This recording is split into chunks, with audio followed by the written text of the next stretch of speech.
Welcome to the Barker Podcast Collection.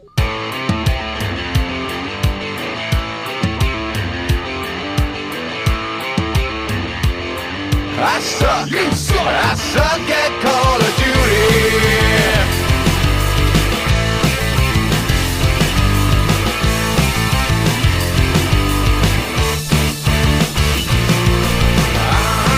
You suck. You suck. You suck.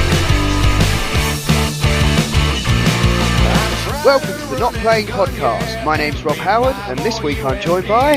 Iain Bruce and Adam Scott. Hello. Cool. So, we've been playing some games. Probably the most highest profile new release of sorts, I suppose, would be the Battlefield 1 beta, which was free for everyone to have a go of. I think it was just one map, wasn't it? Yep. And I only had a brief go. Matt, friend of the show, occasional guest on the show, he downloaded it. He's a big fan of the Battlefield games, so quite eager to see what this one was like. What with the new setting of World War One, and yeah, I thought it was okay. I'm still very doubtful it's the game for me, but I thought it looked very nice, and certainly kind of depicted that scenario in all its, I don't really want to say glory, but I think that's definitely the kind of aesthetic they've given it. It does seem like a big mashup of World War One stuff, all kind of sandwiched into this one setting. I don't know. What did you think, Iain? Having played the Battlefield series since the beginning, really. A lot of it with you guys, a lot of it with others, but generally every year I go, I'm not going to buy it, and then I buy it. And that's pretty much what I've said this year now as well. So currently definitely not buying it. Well, no, based on the beta I definitely want to buy it, but there's always that with these games, there's a mad scramble for people to get to a high enough level to basically own everybody else. Yeah. And I don't have time for that anymore. I really can't be asked to dedicate that amount of time to the kind of monotony that these games eventually provides, in a good way. Radchek and I, friend of the show, still play Battlefield 4 quite regularly, but our patience or certainly my patience for some of the players who've got up to the top level and are just absolutely owning everyone, it's become, especially the Battlefield 4, some of the Battlefield 4 stuff, it's become an exercise in how you would want to play the game if you had enough hours as the person who's just shot you to get as good as they are. And I find that quite frustrating. But Battlefield 1, nobody was at maximum level. There were certainly some people who had been playing it obviously every waking minute since it had been released, but it felt like a more even battlefield. Let's call it playing field. That would be the correct word to use anyway. Thanks very much. And I liked some of the mechanics. The Battlefield series, especially with the inclusion of some of the more infantry-dedicated maps with BF4, some of the BF4 DLC, had started to become a bit Call of Duty-ish. It didn't have the perk system, and you didn't end up in a massive gunship blasting the shit out of the map. But it started to feel like it had lost its battlefieldness. I loved 1942 and BF2. The 2142 was some of the most fun gameplay I've ever had with people, and a really good premise. Yeah. But I'd not really had that since. Obviously, I've really only been playing with Radchek and some random groups and some random clans on and off, but it didn't really seem to have that level of cinematic, holy fuck, did that just happen? One of the things that BF1 beta has is the reintroduction of old fixed-wing aircraft, and instead of them feeling like slowed-down jets, they feel like really good fixed-wing aircraft props. You can, if you're clever, you can switch seats if you're the pilot, so you can get into the gunner's seat and do some gunning and then get back. But it's not a quick switch. If you want to do that in the plane, there's an animation of you climbing from the driver's seat to the passenger to the gunner's seat and then back, which is quite hilarious. Yeah. because you think, oh, I'll just push a button and I'll be in a different seat, but no, it's not going to let you do that anymore. The gameplay is standard conquest stuff where you've got to get to a point and you and your teammates hold it, and it's more of that, but it really looks chuffing amazing. I've not really seen anything like that. Maybe Battlefront was like that, the latest Star Wars one. Yeah. But when you're in the desert and you're prone or crouching in the sand, there's bits of like the shiny sand drifting down the banks and stuff. So it feels like sand and not a flat mesh with a sand texture on top, which is lovely. Destructible buildings, long been a want of mine in video games, especially games like this. The last Battlefields have had it, but the buildings tend to always collapse a very similar way. Levolution, isn't it? That's the name. No, Levolution was when you'd do something to somewhere in the environment and the environment would change. So there was a map in the past one that it would flood or a massive tower would fall over. But this is the destruction of individual buildings. So previously you'd blow it up and they'd always kind of look the same when they were blown up. Now it feels much more organic and it feels like there's no more white picket fences that are bulletproof.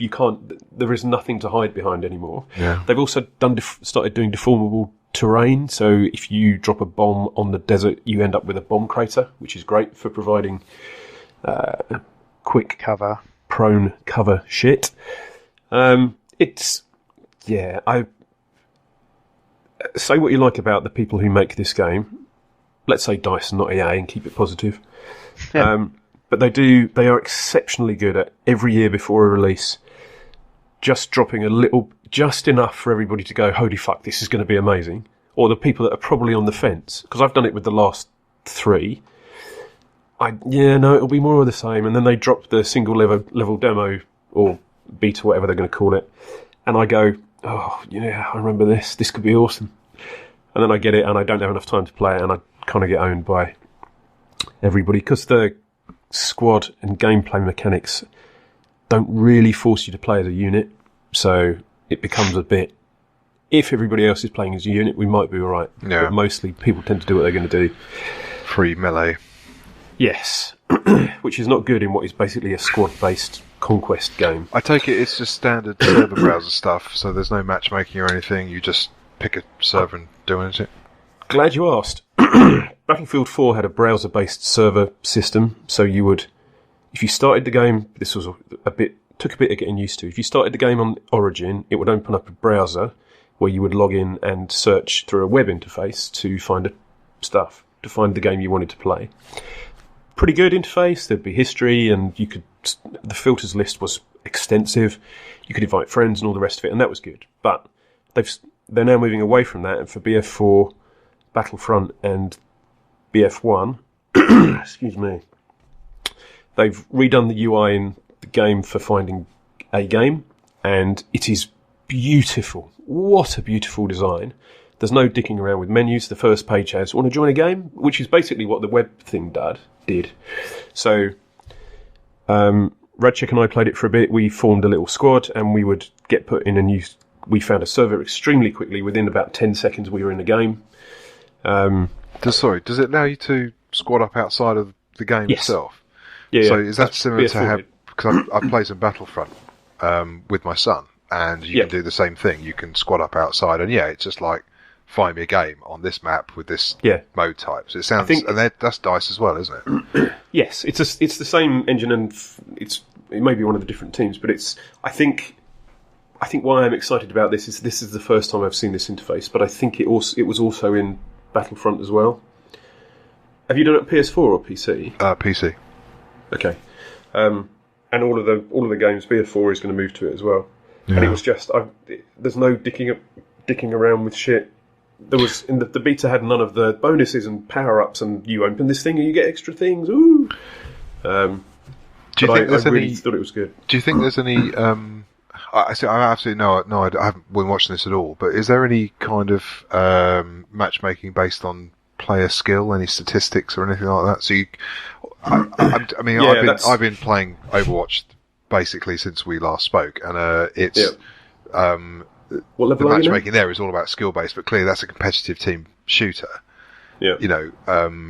But this is as well in a similar way, but obviously it's not like an e-sport. But I'm wondering if there is any of that skill-based stuff to try and avoid the situations you were talking about the guy that's jumping all over you. I don't really mind it. It's just sometimes the playing field is more level, and that certainly makes me want to play it for hours instead of all right, let's play Rocket League or GTA or something where we know that we're going to have a great laugh. Yeah. Instead of where this has got a bit of doubt. I've not seen any skill-based matchmaking. Maybe that's something they're looking to add, or they will add. I've certainly in Battlefield 4, I've seen servers where you must be below a certain level to get on. Yeah. So that kind of takes the 99s, the 100s, whatever it is in BO4 out of the equation, and that becomes slightly better. But then you have the situation like there is with Lord of the Rings Online, where people will get to level 105, but actually the best content that most people find in the game is around level 50, so they'll just go back and grind a level 50 and then not do anything that gets them XP.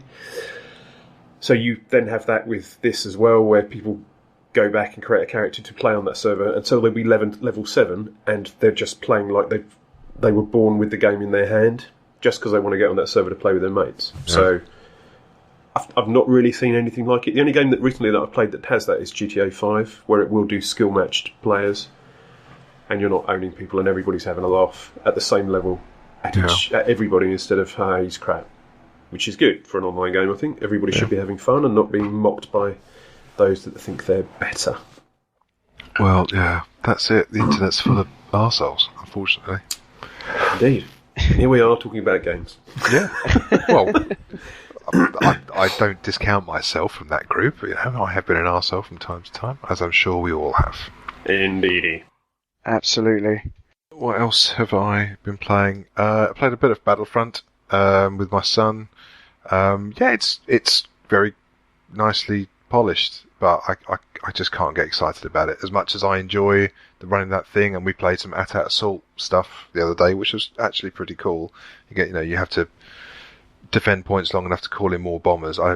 We failed utterly to make an impact on that, but yeah, it's looking pretty good. And I've seen my son eagerly showed me the Death Star expansion, which is on the way, so the rebels can attack the Death Star inside and out while people are in the trenches, so you have infantry combat as well as the whole proper trench run stuff. So nice. I might have a look at that, but I'm not overly it's the kind of I play occasionally when I'm allowed to and my son's around, so I don't really touch it. But the other thing I did was I finished Dragon Age Inquisition finally after 2 years. I can't remember what it was. I kind of thought, I wouldn't mind going back to that and seeing if I could get it finished, because I've forgotten how close I was then. When I left it, it felt like I was about 2/3 of the way through, and in fact I was probably closer to over 3/4. I was much closer to the end than I thought I was, but I'd got to that point when I played it where it was like, yes, you've now done this one major mission, now go and get another 30 power points before you can do the rest. I was like, oh, for fuck's sake, how long? I've already done 79 hours on this fucking... How much longer is it going to take me? And as it was, I'd had about another 8 hours, maybe 8-10 hours of the game left, I think, once, and I was just ignoring all the side content. But having finished it, I think I really loved some of the ideas in Dragon Age Inquisition. I loved the idea of building this order and doing chaos, but it just felt like they'd been... I don't know how to put it. It felt more like they'd spent more time watching Ubisoft build MMOs than massive open worlds than CD Projekt Red. I think I don't want to make... It's a very lazy comparison because people do it all the time, and I haven't even played The Witcher 3 because I'm terrified of the size. But there was far too much. But I think it was a missed opportunity in many ways. Not to say I didn't enjoy many aspects of the game. I quite enjoyed the combat. Wasn't my favourite combat in the Dragon Age series, but I thought it was okay. It was a bit of a mess in some places. I didn't really enjoy the mage stuff very well. But I've actually found the protagonist probably the blandest out of the three Dragon Age games that I've played, and that's with the first one being completely text-based and no voice acting in the first one. And I think that's because in the first game, because there was no voice acting, there were actually quite a lot more options as per old school CRPG games, where there was actually a whole list of things that you could say, which could help you define the personality a lot better than a handful of voice options in some respects. But then in Dragon Age 2, which received an awful lot of criticism for the way it handled combat and recurring scenes and reused assets because it was knocked out fairly quickly, I think it probably had much more interesting characters and character interactions. And the protagonist, even though his voice and his responses were quite limited in terms of the variety, at least they were done in such a way that allowed you to get a really good personality. I don't know whether it was just a combination of the way I was playing my Inquisitor and the voice actor that was doing the lines, but I just kind of felt like I couldn't really engage with that character very much. So as an RPG player, I actually found the dialogue that he used just seemed to be very non-committal in terms of trying to make a stand about his personality, in my opinion. So as much as and one of the things I loved about BioWare games was replaying it as a different character. I love that in Mass Effect. Made it play Dragon Age 2, at least 2 or 3 characters.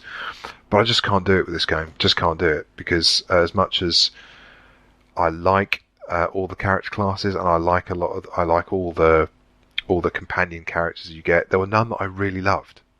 And it's too big a game for me to stink that much time again. Despite that, I've kind of started a few different Inquisitors, but I just don't have any enthusiasm to go back and do it again, which is a shame, because I think that game could have been a lot better. Even though it was a good game, it could have been a lot better, and it's the missed opportunity that disappoints me about it more than anything else, probably. Yeah, I know what you mean. There were some really interesting characters there, but I don't think any of them were that likeable. Yeah, I enjoyed a lot of them, but they weren't. In Dragon Age 2, I loved all of my companions for different reasons. I thought they were all really just interesting people to hang time with, and it made it difficult for me to choose my party quite often, because I wanted to play with all of them at some point. In Dragon Age Inquisition, I kind of got the parties that mixed me and skills wise, but I didn't really, the personalities wise, didn't really come into it. And I think that seemed to me such a shame, because that is one of the strongest points of BioWare games, is their character interactions. Yeah, and I kind of feel this was a bit let me down, really. Yeah, I quite liked Iron Ball, just on account of the banter he had with my main character, because I played my character as that. What's that race that Iron Ball is? The Kunari. Kunari, that's the one. So yeah, there was some cool banter there, and I took Cassandra around because I did all the relationship stuff with her, and. Yeah, I played the Trespasser DLC recently, which was cool. Yeah. I don't know if I mentioned that on here. Yeah.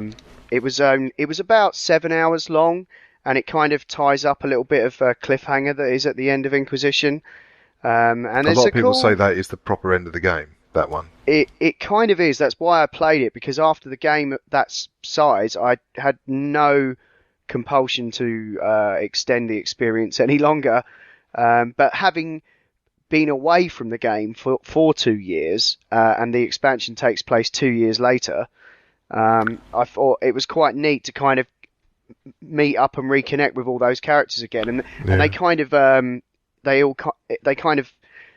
compensate for that amount of time happening, so there is a little bit of a catch up, and it is sort of like hanging out with old friends. But you've probably kind of experienced that already, going back to the game, sort of. Yeah, kind of. I mean, there was certainly.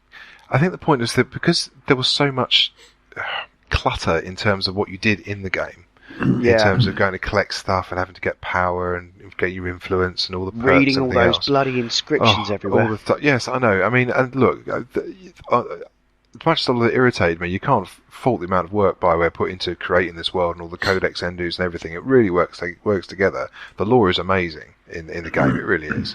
But pretty I've dense. spent so much time doing all that.